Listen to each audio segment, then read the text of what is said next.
Coming up, who's the king of the court? I'm going to give my top 5 candidates for MVP at the quarter mark of the NBA season. Plus, we have a preview of the semis of the NBA Cup and this day in NBA history. But before we get into all that, let me show some love to the real MVP. You. Why? Because you're tuned in to This Week in the NBA. Let's get it.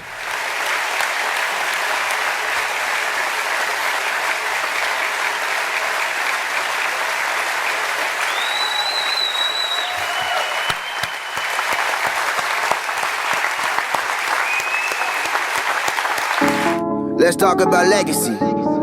First year in the business, I ain't no one next to me. Whoa. First year in the business, I wore the best in the scene. Whoa. Legacy, legacy, legacy.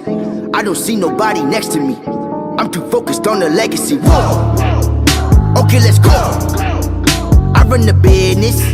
In my city, I'm on. You can prevent this.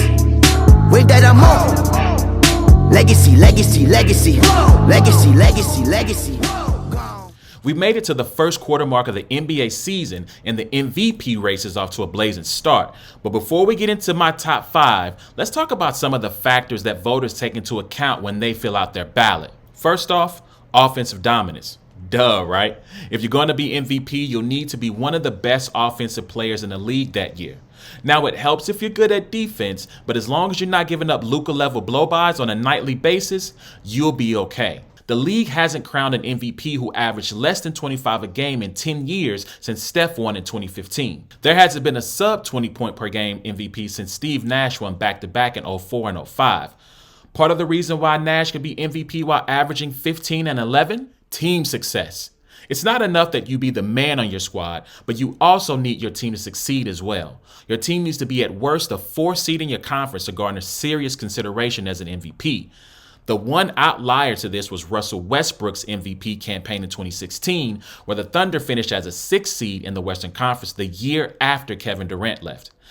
This fact leads me to my next piece of criteria: storyline, aka the narrative. KD leaving the OKC Thunder for Golden State is the second biggest free agent move in NBA history behind LeBron's decision. The Thunder were thought to be DOA in 2016 after losing the top 3 player in the league. But that year, Russ led them to 47 wins in a stacked Western Conference, becoming the second person in NBA history to average a triple-double, a feat that hadn't been achieved since Oscar Robertson 55 years prior. He also had moments that year, like this time in Orlando where he hit a game-tying three-pointer to send the game to OT. That game would end with a road crowd serenading Russ with MVP chants. Steph Curry, who was the reigning back-to-back MVP, the second one unanimous, finished 6th in 2016. His 6th place finish is likely attributed to the addition of Durant, but some of that could also be attributed to voter fatigue.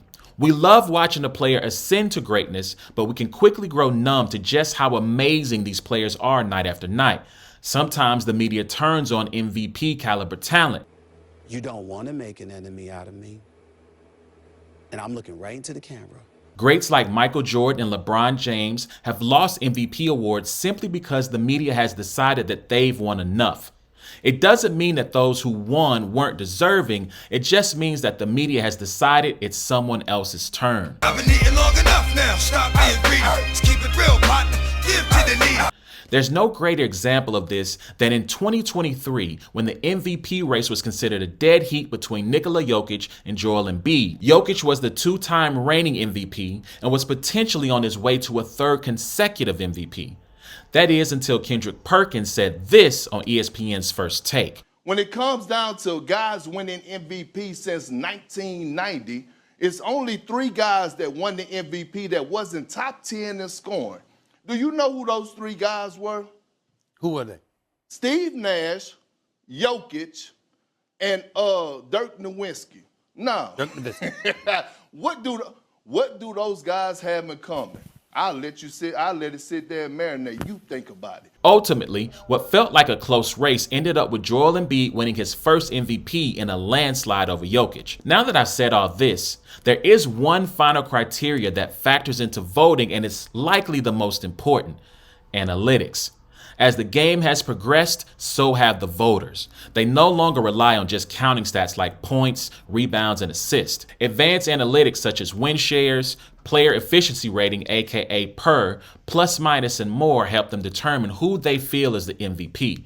There's even a metric called LeBron. LeBron is an analytic that works like this. Everything, and I mean everything you do on the court counts as a positive or a negative. Points, assists, rebounds, steals, blocks, help defense, floor spacing. Every positive that leads to a victory adds up, and every negative takes that away. At the end of the game, that's your LeBron number. Now, I can hear some LeBron fans now. Michael Jordan don't have his own metric. But I digress. Let's get to these MVP candidates.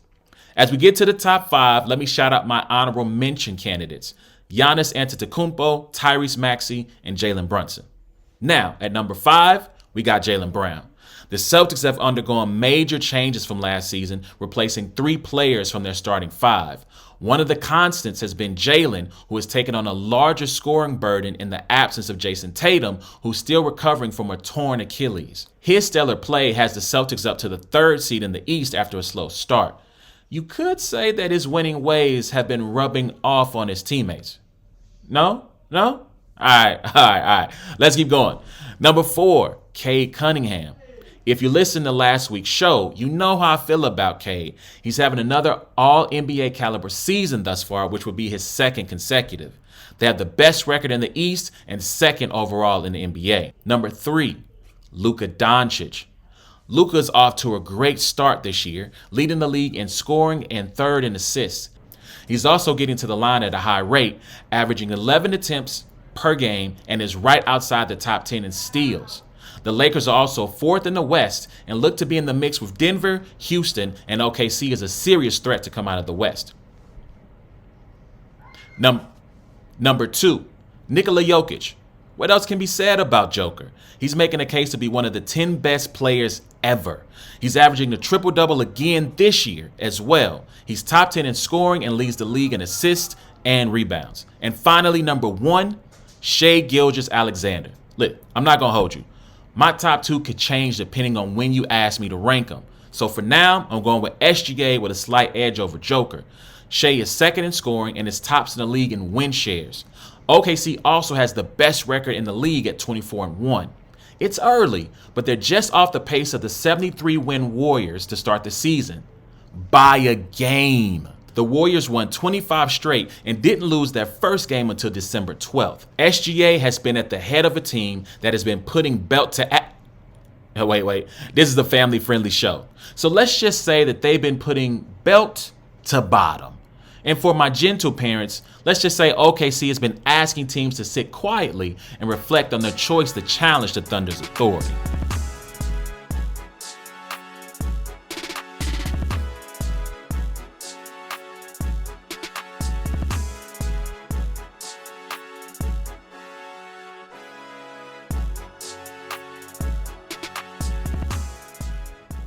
Let's talk about the NBA in-season tournament, because it's all about the cup.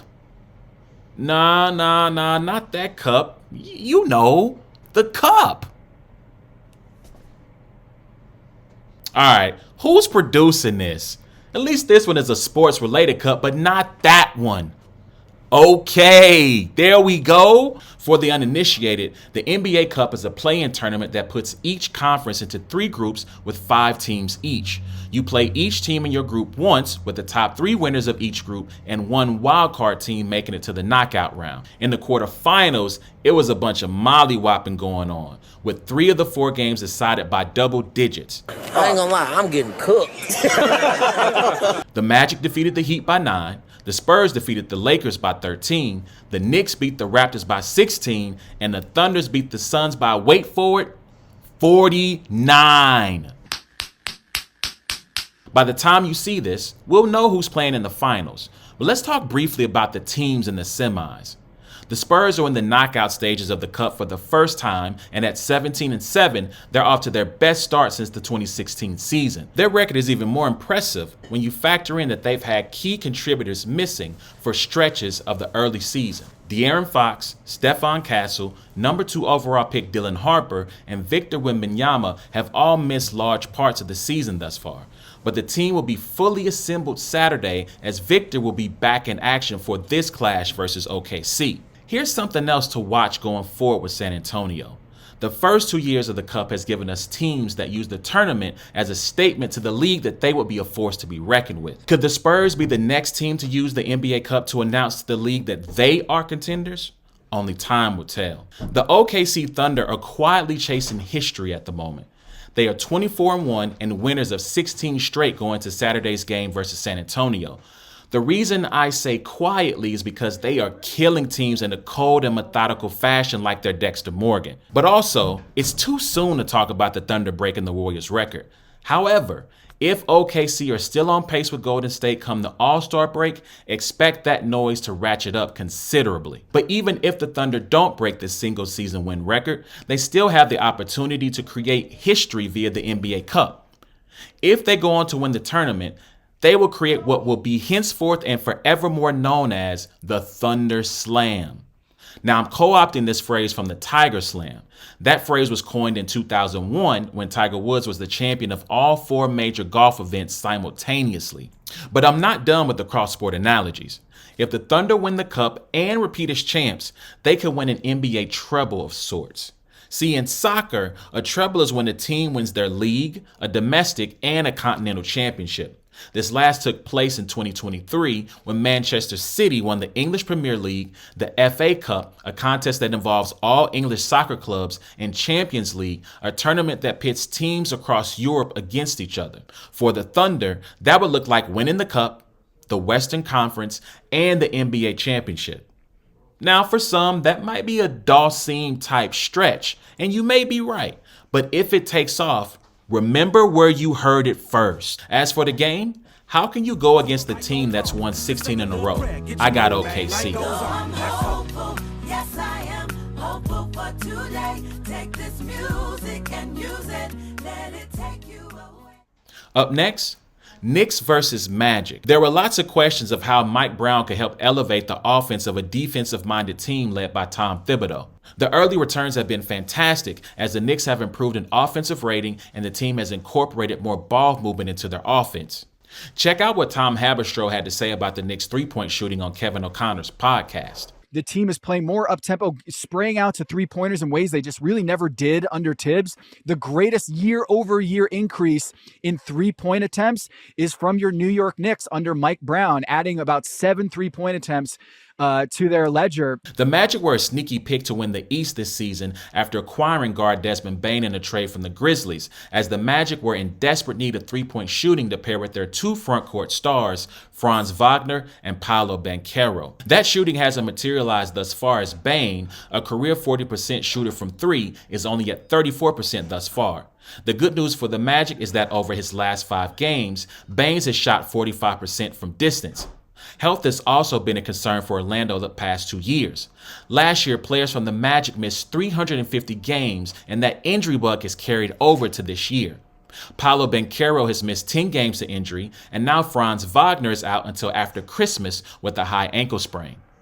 Despite the injury bug, the Magic have been buoyed by the team's versatility, as 6 different players have led them in scoring so far this season. In what should be a goodie, I'm taking the Knicks to punch their ticket to the finals.